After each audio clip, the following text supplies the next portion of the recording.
pessoal, como combinado, a gente está aqui na oficina, capô aberto, pronto para desmontagem dos componentes da injeção eletrônica desse carro que a gente comentou, o Jetta 2.5.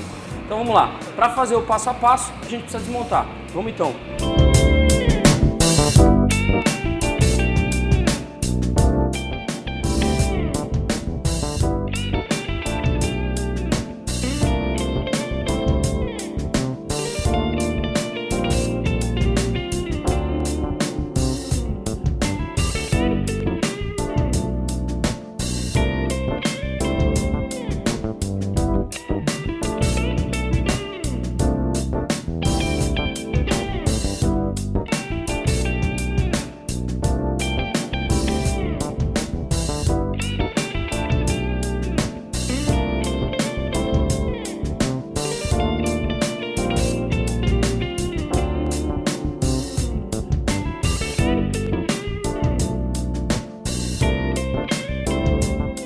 Pessoal, então a gente está aqui, desmontamos esse carro, desmontamos o Jetta 2.5, os componentes estão todos aqui sobre a bancada. Então vamos mencionar alguns detalhes desses componentes. Começando aqui pela bomba de combustível. A bomba, né, tudo começa nela, lá no tanque de combustível. E, na verdade, sempre comento isso, é um componente elétrico, ele vai ser energizado, vai ter uma rotação para manter a pressão da linha. Só que não adianta nada você trocar uma peça, mesmo que ela seja uma peça original Volkswagen, se você não fez a limpeza interna ao tanque, você vai ter problemas. Porque aqui o pré-filtro ele vai entupir, né? Vai obstruir a passagem do combustível e ela não vai fazer a função devida. Ela não vai conseguir sugar o combustível na proporção correta e pressurizar toda a linha. Outro detalhe também ainda comentando sobre peças originais, olha aqui, ó. Se você for trocar uma peça paralela, a guarnição dela é dura, é ressecada, né? Essa aqui, ó, como ela é maciazinha, né? Então faz uma boa vedação, não vai ter problema de vazamento sobre o tanque, não vai ter aquele cheiro de gasolina dentro do carro. Quer dizer, é importante trabalhar com essa linha nesse componente, é vital, né? Dando continuidade aqui na linha de combustível, nós temos aqui o filtro. Logo em seguida, depois da bomba, você vai ter o filtro de combustível, que é, inclusive, uma particularidade desse, é que ele já tem aqui, ó, o regulador de pressão também acoplado ao filtro. Então ele vai tanto fazer a filtragem do sistema, como também fazer o quê? Manter a pressão adequada na linha de combustível, regulador de pressão. Se eu não tiver essa pressão, vou ter falha no sistema, falta de alimentação e assim por diante. Muito bem, essa é a função dele, que também é importante. Todos aqui é uma equipe, trabalham em equipe, né? Se um falhar, não vão conseguir êxito aí na resposta do veículo, não vai ter um bom trabalho pelo motor, né? O motorista que vai sentir isso, na hora que ele precisar lá do acelerador, talvez ele não vou ter resposta. Muito bem, continuando a linha de alimentação, nós vamos tomar muito cuidado com o quê? Embaixo do carro, alguma dobra, né? Alguma obstrução de passagem, que às vezes o defeito, na verdade, não é do sistema, é uma pane provocada. A pior pane que tem é a pane provocada. O cara foi fazer um reparo qualquer lá embaixo, teve um defletor de temperatura lá do escapamento e amassou uma parte da linha. Vai ter obstrução da passagem, não vai ter condições. Continuando aqui, ó, chegando aqui perto do motor, nós vamos ter aqui a válvula do canister, que é uma peça muito importante também, que pega toda a evaporação de todo o combustível aí e absorve ele aqui no canister, que tem carvão ativado lá dentro dele, para não ir para a atmosfera, não poluir o ambiente também. Erroneamente, às vezes a gente pensa que só polui aquele gás que sai no escapamento, e não é bem assim. Qualquer combustível que estiver evaporando são hidrocarbonetos que estão sendo lançados na atmosfera e o canister tem a função de não deixar que isso aconteça. Importantíssima a função dele. Dando continuidade, ele vai chegar aqui, ó, justamente o combustível chega no corpo de borboleta, que é para ser utilizado. Justamente tem uma borboleta aqui, ó. Lembra até o carburador, né? Começou isso aqui lá no carburador. Que ele vai fazer, a função dela é dosar a passagem do ar de admissão. Conforme o motor precisa de mais resposta, eu abri a borboleta, consigo mais alimentação, consigo encher o meu motor, os cilindros desse motor, 150 cavalos aqui, para poder ter esse trabalho adequado do motor. Esse acelerador é um acelerador eletrônico. Conjugado aqui ao corpo de borboleta, nós temos o atuador de marcha lenta, que inclusive O atuador de marcha lenta, o nome diz, né? Ele é atuador de marcha lenta, mas não trabalha só na marcha lenta. Além dele fornecer o ar necessário para esse veículo trabalhar bem em marcha lenta, mas ele vai fazer o quê? Por exemplo, vamos simular uma situação. Eu estou vindo no trânsito a 3.500 giros, por exemplo, e tiro bruscamente o pé do acelerador para parar no farol, um pedestre está passando e eu preciso frear o carro brusco, a borboleta vai se fechar. Então ele, né, também chamado muitas vezes de motor de passo, ele vai justamente calibrar a quantidade de ar para o motor não morrer. Que se tiver falta de oxigênio aqui, o motor vai morrer. Precisa desse elemento para esse motor trabalhar. Então aqui são as funções aqui que a gente pode destacar do corpo de borboleta, do atuador de marcha lenta, conjugado com o acelerador eletrônico, e é importantíssimo. Se eu não tiver aqui a passagem de ar suficiente, o motor trabalha com deficiência também. Bom, a linha começou lá na bomba, foi filtrado, regulando a pressão, passou pelo canister, chegou aqui no corpo de borboleta, mas para que tenha uma quantidade ideal de ar suficiente para o motor trabalhar, nós contamos também com esse componente importante aqui, que é o medidor de fluxo de ar. O medidor de fluxo de ar, ele trabalha, né, ele é o MAF, trabalha semelhante à estratégia do MAP, tem a mesma função. Mas daqui a pouco a gente vai comentar sobre o MAP, que não é usado nesse, mas só para fazer um comparativo, às vezes a gente pode confundir aí. O MAF, esse aqui, trabalha da seguinte forma, vocês podem ver aqui que tem uma resistência. Essa resistência, ela vai ser energizada e vai ter uma temperatura. Ela vai desenvolver um calor. Quando o fluxo de ar passar por essa resistência, o que vai acontecer? Ela vai resfriar essa resistência. E isso vai gerar uma diferença de potencial.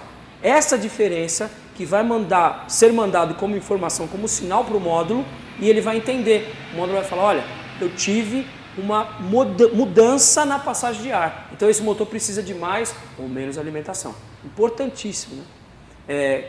Só relembrando aqui, os veículos antigamente que eram carburados, se eu tivesse com ele lá na baixada, lá no nível do mar, quando eu subisse aqui para São Paulo, a diferença de pressão precisaria de corrigir o carburador. Então, com base nesses sensores, sensores colhendo as informações de como que está o ambiente, o módulo eletrônico já faz essas correções por ele, né? É a função dele. A estratégia dele é justamente essa.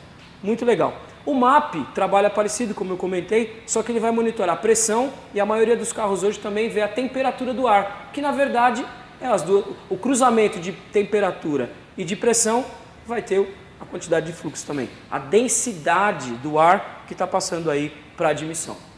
Legal, tudo isso daqui está sendo feito, esse trabalho de equipe até aqui, inclusive com o módulo também gerenciando tudo isso, para essa peça aqui trabalhar, olha, justamente, ó, o bico injetor. Nós temos a válvula injetora, eletroválvula, válvula eletromagnética, né? Os nomes variam, mas ela é justamente isso. Uma válvula que tem uma bobina que vai ser energizada, uma solenoide, ela é às vezes chamada também de solenoide on-off, porque a hora ela está aberta, a hora fechada. É assim que ela trabalha fechado quando o motor não precisa de alimentação. Assim que todos esses outros componentes informaram ao módulo que o motor precisa de alimentação, o módulo informa para o bico injetor, que é um atuador, que ele deve ficar mais tempo aberto. Então, ele trabalha aqui com milésimos de segundos, né? A pressão é alta, abriu essa válvula na pontinha dele aqui, faz a pulverização, o jato ideal para o motor ter a resposta ideal também. Sobre esse componente, a gente tem uma polêmica muito grande para falar sobre ele, eu quero destacar para vocês. É a tal da limpeza do bico. Então, na verdade, o que acontece? As montadoras, normalmente, dizem que isso aqui não deve ser limpo, essa peça não precisa ser limpa. E tem um fundamento nisso. Qual? Se eu usar óleo lubrificante adequado, especificado pela montadora para o veículo, e também usar o combustível adequado, de qualidade, né? O que vai acontecer? Eu vou ter um menor índice de carbonização na câmara de combustão. Se eu não tenho carbonização, a tendência do bico, da eletroválvula, é não ter contaminação, não ficar sujo ali, né? Não precisar de limpeza. Se eu não respeitar isso, eu vou ter a carbonização. Aí sim, se a válvula não queimou, se essa bobina interna não teve um problema elétrico, então o que ele pode ser que esteja sujo. Aí eu levo ele numa máquina, vou fazer o trabalho na máquina, vou fazer a limpeza através do ultrassom, né? Vai quebrar essas partículas aí e também junto com o líquido na máquina lá, que é a base de querosene, forçando, simulando o trabalho dele no carro e realmente eu posso até melhorar o alvo do jato e salvar a peça. Muito bem, inclusive eu tirei um deles, né? Esse bico injetor aqui, ele trabalha justamente no tubo alimentador, tá aqui, ó. Né? Esse carro, esses são 5 cilindros, então tem 5 bicos desse aqui, 5 válvulas, ele está aqui, né? Eu tirei só uma para a gente poder falar sobre ela. É isso aí. Sobre o bico que eu tinha para dizer aqui, acho que é isso que eu tinha para falar. É uma peça importantíssima, né? Precisamos ter cuidado. É pequenininha, mas tem uma função muito grande no sistema. E por último, eu deixei para falar aqui, né, pelo menos aqui na bancada, sobre o sensor de temperatura de arrefecimento.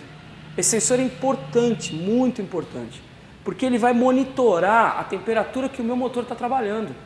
Então, se eu estou lá trabalhando com o carro e ele chegou numa determinada temperatura e ele teve uma deficiência de informação, meu motor lá está a 110 graus e ele informou que está a 90, a estratégia que o módulo eletrônico vai assumir é para um carro com 90 graus. E isso vai com certeza dar, talvez, aumento de consumo, a resposta inadequada, porque ele está trabalhando com um parâmetro totalmente errado. Então, embora ele não trabalhe exatamente não faz parte do sistema, mas ele manda informações importantíssimas para o módulo fazer a correção devida para o funcionamento do motor. É importantíssimo, muito bom. Inclusive, ele tem uma particularidade dos carros mais modernos, que ele não tem mais aquela rosca, né? Normalmente era uma rosca NPT, uma rosca cônica para não ter vazamentos, algum era rosca paralela, mas agora ele é simplesmente, tem um anel O-ring lá no alojamento, no sistema de arrefecimento, você encaixa ele e põe uma trava, e ele suporta toda a pressão do sistema. Importantíssimo. Falando em arrefecimento, um detalhe aí que eu quero relembrar, é o que eu devo usar dentro do sistema de arrefecimento. Sempre aditivo de qualidade, aditivo recomendado pela montadora, aditivo original Volkswagen no caso aí, né?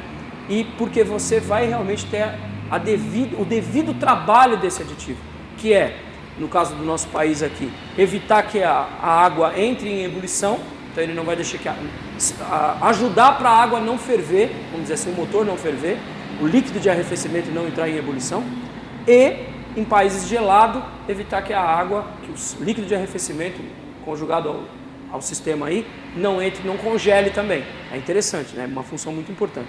E por que outra situação é que você tem que estar muito atento sempre às tampas, às mangueiras, porque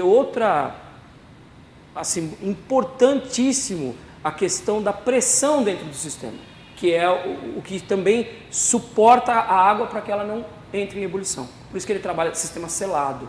Muito cuidado na hora de abrir um sistema desse, para que você não venha aí se queimar e tal, né? É muito importante. Finalizando aqui, eu tenho que lembrar, a gente não removeu esse sensor, que é o sensor de oxigênio, mas vou fazer um comentário sobre ele, porque ele está aqui, ó. Na verdade, um deles, né? Tem aqui ó, o conector e ele vai alojado lá no escapamento. Por isso, sensor de oxigênio. Vulgarmente, às vezes chamado, né? A gente apelidou ele de sonda lambda, por causa que é uma letra grega aí que quer dizer justamente esse fator de mistura rica, mistura pobre, mas ele é o sensor de oxigênio. Ele vai monitorar a quantidade de oxigênio depois da queima. Então ele vê lá o oxigênio que está passando, tem muito oxigênio, pouco oxigênio, então ele vai fazer o quê? Manda essa informação para o módulo fala, bom, se a mistura está rica, então vamos menos combustível, mistura pobre, vamos alimentar mais. Então é isso. O que eu tinha para falar para vocês aqui a respeito desses componentes é isso. Agora com vocês copiando lá no estúdio, dando continuidade. Vamos lá.